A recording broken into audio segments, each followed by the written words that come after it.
There is a very specific sound my sister makes just before she says something truly vicious, a sharp, rehearsed giggle that she uses as a shield. I was sitting in my quiet kitchen, listening to her voice crackle through my phone speaker when I heard it. She had that familiar tilt in her tone, the one that signals a verbal ambush is coming. "Oh my God," she laughed, her voice dripping with feigned disbelief. "Are you seriously still on medical leave?" "I swear, Camille, the Navy must be handing out those injury waivers like Halloween candy. You're basically getting a government paycheck to nap." My mother laughed along with her, a weak, echoing sound that stung more than the insult itself. I didn't laugh. I couldn't. I just pressed the phone tighter against my ear and took a sip of coffee that had gone cold hours ago. This wasn't an isolated incident. It was a pattern. A few months prior, she had told our cousins that I had likely faked a stomach illness just to avoid combat duty. The truth was something she refused to see. I had served 2 grueling tours overseas. One of them ended with me bleeding out behind the wheel of a destroyed Humvee, trying to call in coordinates with a collapsed lung and my vision fading to black. But to Savannah, I was just the dramatic sister seeking attention. She knew nothing of the 38 pieces of shrapnel surgeons had dug out of my body in Kandahar. She didn't care. For her, the word deployment was just an aesthetic filter for Instagram, while I spent 6 months relearning how to walk without wincing in pain every time metal shifted inside my chest. I forced a polite smile, a reflex drilled into me by years of military training where you learn to absorb insults without flinching. "Still recovering?" she asked mockingly. "Yep," I said, keeping my voice flat. "We're monitoring a few things." "Monitoring your Netflix watch list, you mean?" she quipped, looking incredibly pleased with herself. My mother chimed in then, offering a gentle, "Savannah, don't be cruel." But it was the kind of scolding you give a cat for scratching the furniture. No real teeth behind it, just a performance of parenting. I ended the call before I said something I couldn't take back, but the moment I hung up, my phone buzzed again. It was the family email thread regarding my mother's upcoming 60th birthday. The subject line read, "Mom's 60th birthday bash, let's make it huge." Naturally, Savannah was the organizer. Attached was a flashy, over-designed invitation featuring a guest list of 50 people, including neighbors, co-workers, influencers, and even an ex-boyfriend I hadn't spoken to in a decade. Buried in the RSVP section was a snide note. "Let us know if you're actually well enough to attend this time." That was her idea of humor. I stared at the screen, tempted to delete it, but instead, I stood up and walked to the bathroom mirror. I lifted my shirt and looked at the reflection I usually kept hidden. My skin had healed, yes, but the scars remained, jagged, raised lines running across my side and shoulder like a violent topography. These were the marks she had never seen, the ones I hid under long sleeves and vague excuses about training injuries. My phone buzzed again with a text from the group chat. "Camille, you better come. Mom wants everyone here. And please, no medical drama, just good vibes." I looked at my scars in the mirror, then typed a single word back. "Yes!" Because sometimes silence isn't strength. Sometimes it's just surrender, and I was done surrendering. The flight home was uneventful. I booked it myself, flying coach, and told no one I was coming until I landed. I didn't want to give them time to prepare their narratives. When I walked through the front door of the house, Savannah's jaw practically hit the floor. She was directing a florist, looking every bit the influencer in a stylish outfit, while I stood there in jeans and a plain black shirt, no makeup, hair pulled back. She looked at me as if she'd seen a ghost. "What are you doing here?" She stammered.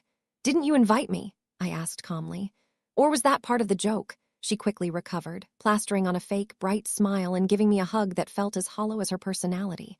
I didn't hug her back. She smelled of expensive perfume and underlying insecurity. "Mom is going to flip," she said. "I can't wait," I replied. I walked in composed and silent, letting them believe I was still the same Camille who would take the abuse and stay quiet. They were about to find out how wrong they were. I spent the night before the party in a hotel room, unable to sleep, staring at a file folder I had brought with me. Inside were my medical records, CT scans showing the foreign metal lodged in my body, surgical reports, and one graphic photo taken the day after my first surgery. In the photo, I was unconscious, tubes running in and out of me, bandages covering me from collarbone to waist. I looked like a puzzle that had been put back together incorrectly. I shouldn't be alive. The convoy attack outside Kandahar had been catastrophic. The lead vehicle was hit, then ours. I remembered the sound of the explosion more than the pain, a ripping, tearing noise that didn't seem human. My ribs shattered, shrapnel tore through my back, and I was thrown against the door. I woke up tasting blood and smoke, dragging myself out of the wreckage while Private Ellis screamed. He didn't make it. I was found face down in the dirt, clutching a radio that had no signal. They pulled 38 pieces of shrapnel out of me and left 9, too dangerous to remove. 3 were near my arteries, 1 behind my lung, others floating near my spine. I chose the hardest rehabilitation path possible, not out of bravery but stubbornness. I had to relearn how to stand, how to balance. I once passed out in a grocery store and just laughed on the floor, but my family only got the sanitized version. Camille is hurt, but she's recovering. They didn't ask for details, and I didn't offer because I didn't want their pity. I certainly didn't want Savannah's opinions. The day of the party, the house was chaotic. Balloons, banners, and a professional-level setup that made the place look like a movie set rather than a home. Savannah found me immediately. "Look who actually showed up," she announced to the room. "I thought the stress of being appreciated might give you a migraine." I ignored the dig. She was in full performance mode, surrounded by ring lights and cameras. My mother appeared, looking startled to see me, then quickly pasted on a smile for the cameras. "Camille, sweetie, I didn't think you were coming." "You sent an invitation," I said. "Well, yes, but you never RSVP'd," she countered, though I knew she had just checked. I was an anomaly in their scripted event, a variable they didn't know how to control. We moved to the kitchen for introductions. It turned out to be an excuse for Savannah to hand out silly awards to relatives. When she got to me, she held up a laminated card that read "Best excuse to skip things."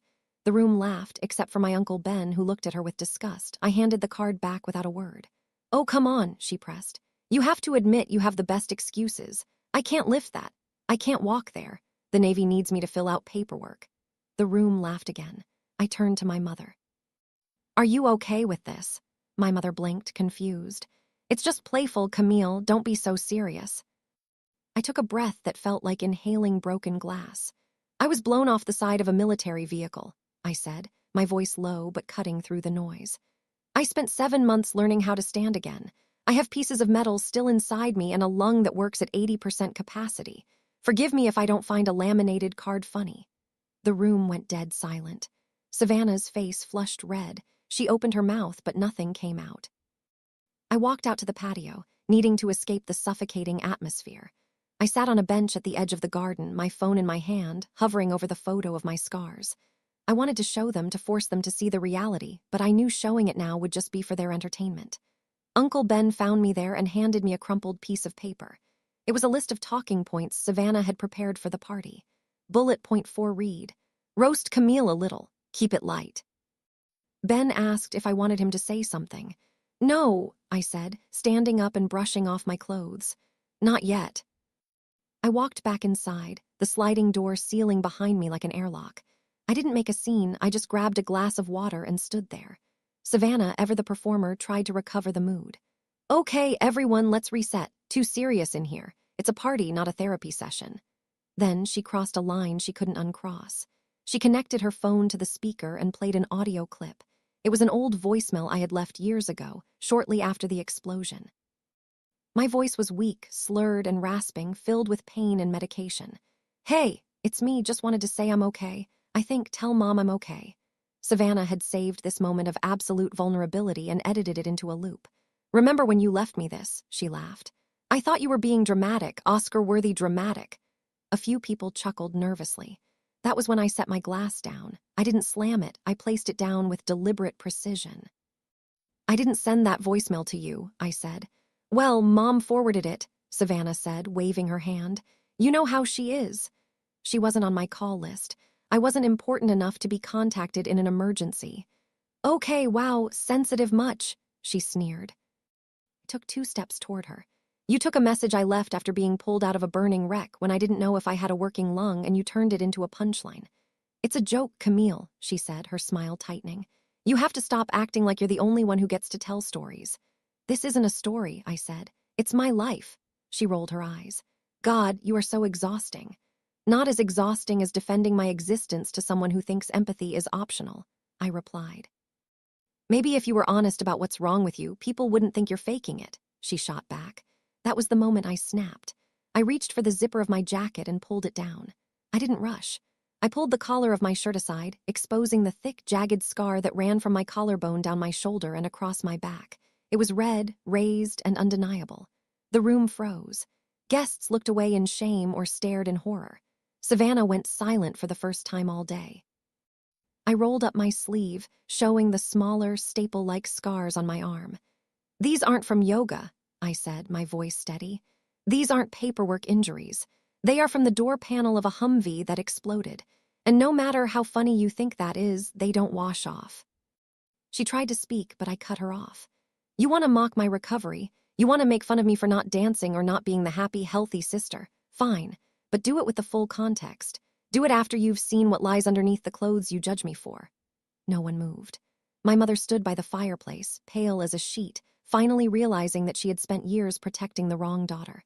I zipped my jacket back up, took a sip of water, and walked over to the stereo. I stopped the audio, picked up Savannah's phone, and handed it to her. "I suggest you delete that voicemail," I said, "because now everyone here knows the price of leaving it." I walked away, leaving them in a sea of stunned silence. I didn't storm out. I just went to the bathroom, locked the door, and looked at myself in the mirror. I didn't recognize the woman staring back. She looked strong. I washed my face with the expensive, scented soap that smelled like the fake life my sister lived and walked back out. The mood in the house had shifted. People were avoiding me, looking at me like I was radioactive. I found my mother near the fireplace. "You're not going to ask if I'm okay?" I asked her. She looked defensive. "You shouldn't have done that, Camille. Done what existed or shown the reality of my existence. This was supposed to be a celebration," she insisted. "For who?" I asked. "For Mom or for Savannah's Instagram followers?" My mother's jaw clenched. "Savannah works hard on these things." "That's not hard work," I said. "That's performance. There is a difference." My mother looked away. "She was just trying to include you." "Include me?" I laughed bitterly. "She gave me an award for being a burden and played a recording of me thinking I was dying. That isn't inclusion. That is cruelty wearing a party dress." My mother winced but didn't apologize. "I didn't know she was going to do that," she said quietly. "But you didn't stop her when she did," I pointed out. "Why didn't you tell us how bad it was?" she asked. "Because every time I tried, Savannah rolled her eyes and you changed the subject," I said. "Eventually, I stopped trying." I walked to the hall to get my coat. Savannah was waiting for me. "You didn't have to humiliate me," she hissed. "You humiliated yourself," I said. "I just stopped letting you use me as the punchline." "You think you're the only one with problems," she cried. "I have pressure, expectations." "You chose that life," I said. "I didn't choose to get blown up, but I chose to survive it, and I chose to come home to a sister who uses my trauma for content." "You embarrassed Mom," she said weakly. "No, Savannah," I said, opening the front door. "You embarrassed her. I just stopped protecting you from the consequences." I walked out into the cool night air. Uncle Ben was waiting in his truck. He offered me a ride back to my hotel. We drove in silence for a while before he spoke. "She say anything else?" "She tried," I said. "She ran out of words, though." Ben nodded. "You handled that right." "Did I?" "Damn right you did," he said. "Savannah can only feel big if she makes you small. You were never small, Camille. You were just quiet, and that scared her." He dropped me off, and I slept soundly for the first time in years. The fallout wasn't immediate, but it was inevitable. I was back on base for 2 days when the messages started coming in. It wasn't Savannah directly at first, it was her manager. Apparently, someone at the party had recorded the voicemail incident and posted it online. The internet had turned on her. Headlines read, "Influencer mocks veteran sister for likes." Brands were dropping her. Her manager emailed me, asking if I could make a statement to help clear the air. I deleted the email. Then the texts from Savannah started rolling in. "Camille, please help. I'm losing sponsors. I didn't mean for it to go this far. Tell them we're okay." She even sent a handwritten letter asking me to do a joint video with her to share our journey and help her rebuild her brand. She wasn't sorry, she was just desperate. She wanted to use me to fix the mess she made. I wrote a reply in an email draft but never sent it. I didn't need her to read it. I just needed to write it for myself. I told her that I wouldn't save her, that I wouldn't sanitize her cruelty, and that she had to face the consequences of her own actions. I blocked her number. I rerouted my mail. I set my social media to private. I stopped trying to explain myself to people who refused to listen. Instead, I focused on my job, my fellow servicemen and women, and my own peace. Savannah tried one last desperate move, reaching out to a veterans charity I support, hoping to use them for a PR stunt to rehabilitate her image. They forwarded the request to me. I sent back a single sentence. Absolutely not. They blocked her. Sometimes you don't need revenge, you just need better boundaries. A month later, I heard through the grapevine that Savannah had moved to Arizona and gone quiet online. She had faded into the background she always feared. I didn't feel joy and I didn't feel hate. I just felt relief. I was no longer a character in her story. I was the author of my own. And that was the only victory that mattered.